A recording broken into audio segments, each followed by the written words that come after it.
Chers apprenants, bonjour. Aujourd'hui, on va traiter une partie très importante du chapitre Les lois statistiques concernant le gène lié au sexe et on va la traiter dans le sens où on a un cas d'homonohybridisme et dans le sens dont on a un cas et de dihybridisme. Cette petite vidéo est intitulée Gènes liés au sexe. Commençons tout d'abord par comprendre qu'est-ce que ça veut dire l'hérédité liée au sexe, mais rappelons la première loi de Mendel qui stipule que si F1 est 100% homogène, donc les parents sont de race pure et l'hérédité n'est pas liée au sexe, mais ça peut être qu'il est lié au sexe, mais on doit la traiter autrement, ou bien en se basant sur l'exception de la première loi de Mendel qui dit que si les parents sont de race pure et la descendance est hétérogène, donc à ce moment-là, le gène est lié au sexe ou bien il est porté sur un chromosome sexuel. Passons maintenant au traitement du cas du gène lié au sexe dans le monohybridisme. Comme vous le savez, on a deux manières pour s'assurer est-ce que le gène est lié au sexe ou non. Première chose à vérifier, est-ce qu'on a l'exception de la première loi de Mendel ou pas. Si on a l'exception de la première loi de Mendel, on n'a pas besoin de vérifier si on a un croisement réciproque ou non. Mais dans l'absence de l'exception de la première loi de Mendel, on peut recourir au croisement réciproque pour vérifier est-ce que le gène ou les gènes sont liés au sexe ou pas. Donc, première chose à vérifier, si un gène est lié au sexe, donc les parents sont de race pure et afin hétérogène au niveau du caractère étudié. C'est l'exception de la première loi de Mendel. Et il faut sachez ici que le caractère dont on parle, c'est le caractère du phénotype et non pas le caractère du mâle et femelle. Ça peut être parfois que vous voyez que vous avez 50% du mâle portant le caractère A et 50% du femelle portant le caractère A. Donc à ce moment-là, on a une homogénéisation du femelle mâle sur le même caractère, donc on n'a pas de l'exception. Lorsque je parle du caractère, on doit trouver par exemple, on a la moitié de la population portant le caractère A et l'autre moitié portant le caractère B. Comme ça, on peut dire que le F1 est hétérogène. Donc si la première loi de Mendel vérifie, ça veut dire F1 est 100% homogène, on doit faire un recours au croisement réciproque ou inverse pour vérifier est-ce qu'on a un gène lié au sexe ou pas. Pour faire ça, on doit comprendre ce que ça veut dire un croisement réciproque et prenons un petit rappel. Lorsqu'on utilise un croisement réciproque, ça veut dire qu'on est en train de chercher la présence des gènes liés au sexe ou non, en croisant entre un mâle et une femelle dont le caractère était inversé par rapport au premier croisement. Prenez un exemple du concept du croisement réciproque. Regardez le croisement 1 dont on a croisé entre un mâle porteur d'un caractère grand en rouge et une femelle porteuse d'un caractère grand P en bleu, dont on obtient bien sûr une génération F1.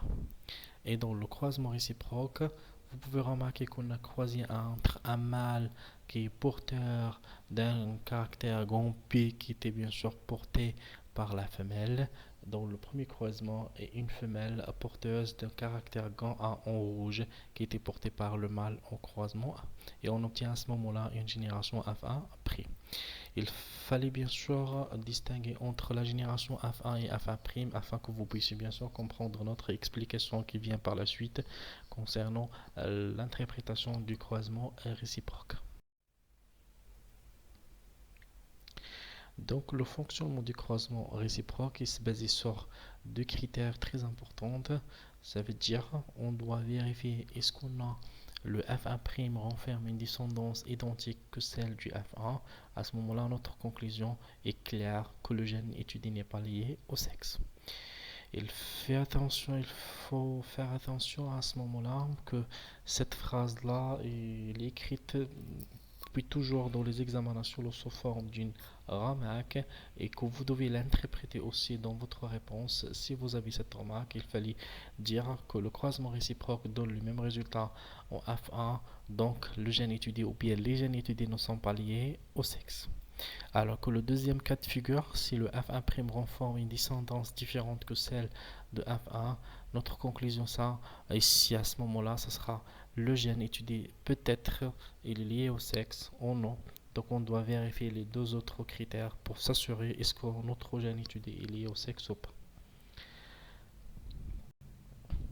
Donc pour s'assurer est-ce que le gène est lié au sexe ou non, on doit vérifier les descendances du F1', dont on doit trouver bien sûr les mâles qui doivent avoir le même caractère que leur mère et les femelles de F1' doivent avoir le même caractère que leur mère.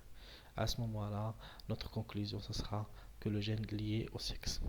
Sans avoir la réalisation des trois critères, on ne peut pas décider est-ce que le gène est lié au sexe ou non, mais il fallait toujours vérifier que le F1, que la descendance en F1' est différente que celle de F1 et par la suite que les mâles de F1' doivent avoir le même caractère que leur mère et alors que les femelles de F1' doivent avoir le même caractère que leur mère.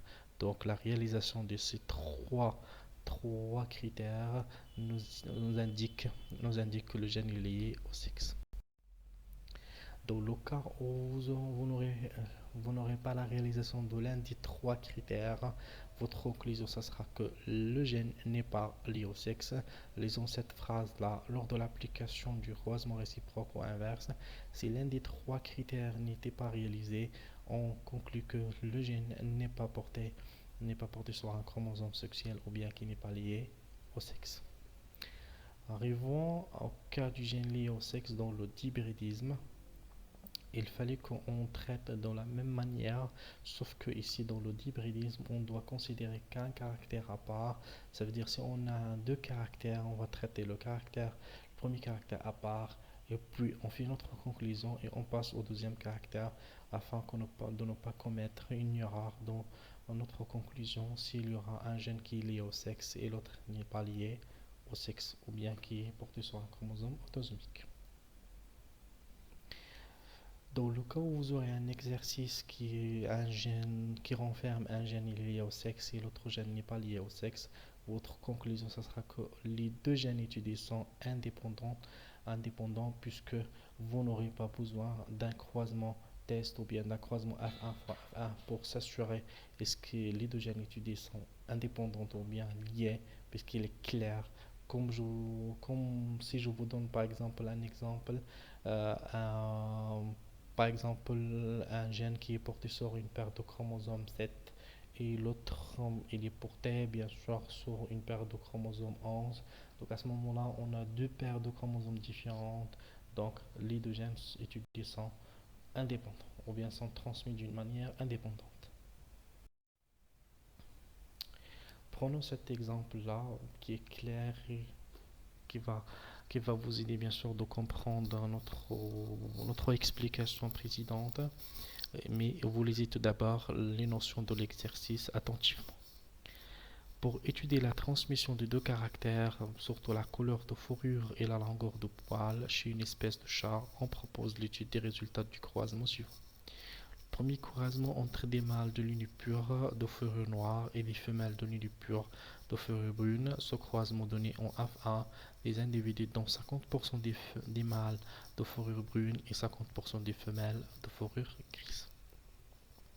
Je peux vous laisser le temps afin que vous puissiez bien sûr conclure ou bien afin que vous puissiez traiter la réponse. Vous pouvez mettre la vidéo en pause et répondez puis reprenez la vidéo. Moi je vais vous donner la réponse directement au fond du temps de la vidéo. Donc regardez ici qu'on a le croisement entre deux individus mâles et femelles qui sont de l'union pure et on a une F1 qui est hétérogène, qui porte deux caractères différents, qui est la couleur, pardon, deux couleurs différentes, qui est la couleur grise et la couleur brune de fourrure, s'il s'agit de même caractère. Donc F1 est hétérogène et les parents sont de race pure.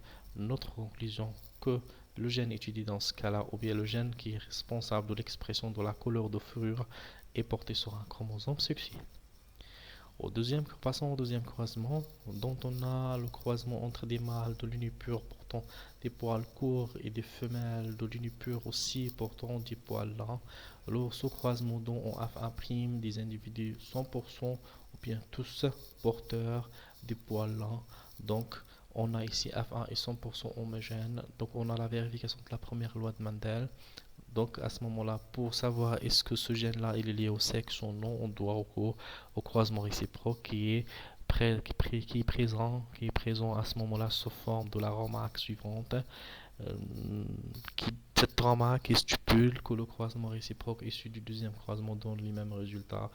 Donc vous le savez maintenant que le croisement réciproque, s'il donne le même résultat, notre conclusion ce sera que le gène étudié n'est pas lié au sexe. Donc, le gène responsable de l'expression de la longueur du poil n'est pas lié au sexe.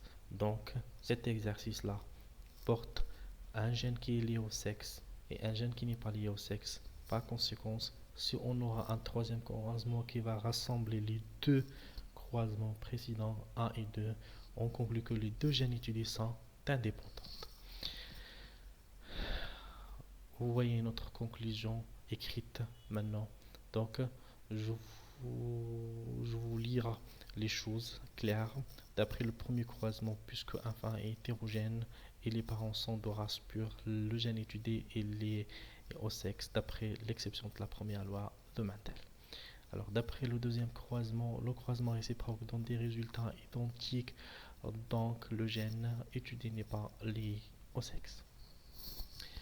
Je viens de terminer la petite vidéo que je vous ai enregistrée afin que vous puissiez comprendre l'hérédité liée au sexe. J'espère que vous avez bien compris les choses que je vous avais expliquées. Et si vous avez une question, une suggestion, n'hésitez pas à laisser votre commentaire au-dessus de la vidéo. Et n'hésitez pas à s'abonner à notre chaîne puisque vous allez recevoir par la suite des choses qui sont intéressantes par rapport au concours commun de la médecine et de la pharmacie. Et soyez prudents dans votre compréhension, votre rédaction au jour de l'examen national afin que vous puissiez bien sûr traiter les sujets qui vont être posés le jour de l'examen d'une manière pertinente et décrocher la bonne note que vous souhaitez et qui bien sûr qui explique votre travail durant l'année. Merci pour votre persévérance, votre passion aux sciences et n'hésitez pas à nous suivre par la suite. Ciao.